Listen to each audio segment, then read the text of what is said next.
1986లో ఏదైతే మరి ఎన్టీ రామారావు గారు మురళీధర్ రావు కమిషన్ను బీసీ బిడ్డలకు ఏంటంటే చదువుకున్న వాళ్లకు విద్యా రంగాల్లో రిజర్వేషన్లు పెంచితే వాళ్ళకు రిజర్వేషన్లు కల్పిస్తే వాళ్ళు కొంత బాగుపడతారు, అదేవిధంగా సీట్లు పెరుగుతాయి, ఉద్యోగాలు దక్కుతాయని రిజర్వేషన్లను 25% నుంచి 44% పెంచితే 1986లో యాంటీ రిజర్వేషన్ మూవ్మెంట్ జరిగింది. మేము ఉస్మానియా యూనివర్సిటీలో నేను అప్పుడు ఎల్ఎల్బి ఎంపీ చేస్తున్నటువంటి వ్యక్తిని, ఆర్ కృష్ణయ్య గారు మేమంతా కూడా చదువుకుంటున్నటువంటి వ్యక్తులం.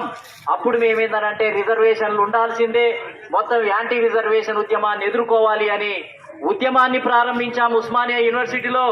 ఎవరి కోసం? మన బీసీ విద్యార్థులకు రిజర్వేషన్లు పెంచితే 4 ఉద్యోగాలు వస్తాయి అని చెప్పి ఆర్ కృష్ణన్న నేను కలిసి సమసంగ్రామ పరిషత్ అని 1986లోనే స్థాపించి